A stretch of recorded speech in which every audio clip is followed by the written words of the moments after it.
ഏറ്റവും നല്ല 3D cinema. ഒരുപാട് പ്രതീക്ഷയോടെ ഒന്നാണ്. ഒന്നും പറയാനില്ല.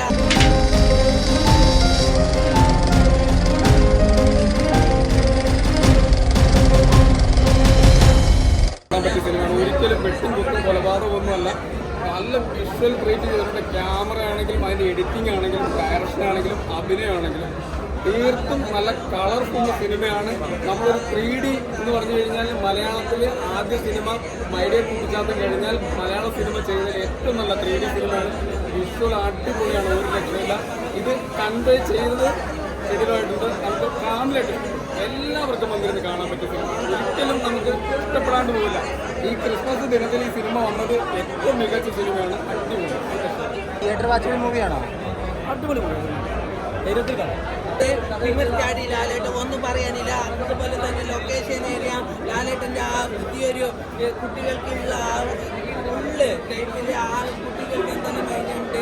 പലതരത്തിലെ ഐറ്റംസുകളെല്ലാം ഈ സിനിമയിലുണ്ട്. അതുപോലെ തന്നെ ക്ലാരിറ്റി കണ്ണാടി, പിന്നെ 3D കണ്ണാടി. നമ്മൾ കണ്ണാടി വെച്ചാൽ ഉണ്ട് എഫക്റ്റ് ഉണ്ട്, വെക്കാത്ത ആ എഫക്റ്റ് ഈ സിനിമയിൽ 100% എഫക്റ്റ് ഉണ്ട്. ഫറോസ് കൊള്ളാം. 3D അനുഭവം അത് തന്നെയാണ്. മലയാളത്തിൽ ഹോളിവുഡ് സ്റ്റൈലിലുള്ള ഒരു അനുഭവം തന്നെയാണ് കിട്ടിയത്. തീർച്ചയായിട്ടും ലാലേട്ടൻ ആദ്യമായിട്ട് സംവിധാനം ചെയ്യുന്ന ഒരു ചിത്രം മികച്ച രീതിയിൽ തന്നെ സൗണ്ട് ക്വാളിറ്റി ആയാലും ദൃശ്യാനുഭവമായാലും ഒരു 3D നല്ലൊരു മികച്ച രീതിയിൽ തന്നെ അവതരിപ്പിച്ചിട്ടുണ്ട്. പിന്നെ അദ്ദേഹത്തിൻ്റെ ആദ്യത്തെ സംവിധാനം തന്നെ നല്ല രീതിയിൽ തന്നെ വന്നിട്ടുണ്ട്.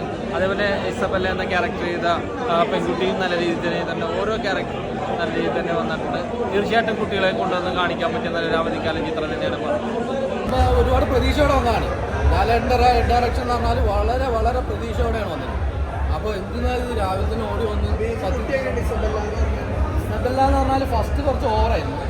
ലാസ്റ്റിലേക്ക് പിന്നെ കുറച്ചൊന്ന് ലെവലായി വന്നു. എന്താ പറഞ്ഞത്, അവിടെ വളരെ ബോറായി തോന്നും അഭിനയം.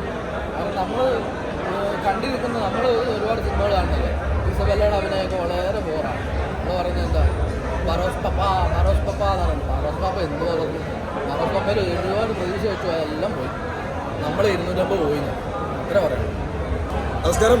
അപ്പോൾ നമ്മുടെ ഇന്നത്തെ ദിവസത്തിൻ്റെ പ്രത്യേകത എന്ന് പറഞ്ഞു കഴിഞ്ഞാൽ നമ്മളെല്ലാവരും കാത്തിരുന്ന ദിവസമായിരുന്നു. ക്രിസ്തുമസിന് നമ്മുടെ ലാലേട്ടൻ്റെ ഒരു ക്രിസ്തുമസ് സമ്മാനം തന്നെ കിട്ടി. കാരണം എന്ന് വെച്ച് കഴിഞ്ഞാൽ അഭിനയമാണ് പുള്ളിയുടെ നമ്മൾ കണ്ടത്. അഭിനയത്തിനുപരി അദ്ദേഹത്തിന് ഡയറക്ഷൻ അറിയാമെന്ന് കാണിച്ചു തന്ന ഒരു സിനിമയാണ്. പിന്നെ അതുപോലെ തന്നെ മേക്കിങ് വേറെ ലെവലാണ്. പിന്നെ അതുപോലെ തന്നെ ക്യാമറ വർക്കാണെങ്കിലും പിന്നെ BGM ആണെങ്കിലും എല്ലാം. പിന്നെ ഒരു കാലത്ത് നമ്മൾ മൈഡിയർ കുട്ടിച്ചാത്തനും ഓഭാബിയും അതുപോലെ പട്ടണത്തിൽ പോലുള്ള സിനിമകൾ നമ്മൾ കണ്ടാണ്. അതിനുശേഷം ഒരുപാട് നാളുകൾക്ക് ശേഷമാണ് ഇപ്പോൾ ടൊവിനോടൊരു പടവും ഇപ്പോൾ വന്നിരിക്കുന്ന ലാലേട്ടൻ്റെ പടം. കൊച്ചു കുട്ടികൾക്ക് ഒരുപാട് ഇഷ്ടപ്പെടും. അതുപോലത്തെ ഒരു ഇതാണ് ചെയ്തു വെച്ചിരിക്കുന്നത്. കാരണം 3D ആയതുകൊണ്ട് ചില രംഗങ്ങൾ നമ്മൾ പേടിച്ചു. 3D ആണ് അടുത്തേക്ക് വരുമ്പോൾ നമ്മളൊന്ന് പേടിച്ചു ശരിക്കും പേടിച്ചു. കാരണം എന്ന് വെച്ചാൽ അതുപോലെയാണ് ചെയ്തു വെച്ചിരിക്കുന്നത്. കാരണം ആദ്യമായിട്ടൊരു ഡയറക്ഷൻ ചെയ്യാന്ന് വെച്ചാൽ അതിൽ എന്തെങ്കിലും സമ്മാനിക്കണമല്ലോ, അതിൻ്റെ രീതിയിലാണ് അദ്ദേഹം ആ വർക്ക് ചെയ്തു വെച്ചിരിക്കുന്നത്. പിന്നെയെന്ന് പറഞ്ഞു കഴിഞ്ഞാൽ മമ്മൂക്കാടെ ആണെങ്കിലും ലാലേട്ടൻ്റെ ആണെങ്കിലും ഫാൻസുകാരാണെങ്കിലും എല്ലാവരും വന്നിട്ടുണ്ട്. കാരണം അവരുടെ സിനിമകൾ കാണുന്ന രണ്ട് ഇതാണെങ്കിലും സിനിമകൾ എല്ലാവരും വന്ന് ആസ്വദിക്കും. എല്ലാവരും പറയുന്നത്, മമ്മൂക്ക ഫാൻസും പറയുന്നുണ്ട് നല്ല സിനിമയാണെന്ന് പറഞ്ഞു. പിന്നെ ഈ അവധിക്കാലം കുട്ടികൾക്കൊക്കെ കാണാവുന്നൊരു സിനിമയാണ് സംബന്ധിച്ച് ഫാമിലിയായിട്ട് പോയി കാണാവുന്നത്. ഇവിടെ സത്യം പറഞ്ഞു കഴിഞ്ഞാൽ നമ്മുടെ ഇംഗ്ലീഷ് നാട്ടിൽ നിന്ന് ഒരുപാട് പേര് അഭിനയിച്ചിട്ടുണ്ട്, അന്യഭാഷ നാടുകളിൽ നിന്ന് അഭിനയിച്ചിട്ടുണ്ട്. പിന്നെ ഒരു അതിഥിതാര സിനിമയിലുണ്ട് കേട്ടോ, ഞാൻ പേര് പറയുന്നില്ല. അപ്പോൾ അതൊരു സസ്പെൻസാണ് പടത്തിൽ. പിന്നെ ലാലേട്ടൻ്റെ ആ ഒരു എന്താ പറയുക ഒരു സെക്കൻഡ് പാർട്ട് ഉണ്ടാവുന്ന പ്രതീക്ഷിക്കുക, അതുപോലെയാണ് ചെയ്തു വെച്ചിരിക്കുന്നത്. വില്ലന്മാരാണെങ്കിലും ഗംഭീരമാണ്. പിന്നെ അതിലുപരി 2 പാട്ടുണ്ട്. ഒന്ന് ലാലേട്ടൻ പാടിയ പാട്ട് വൈറലായി അറിയാലോ.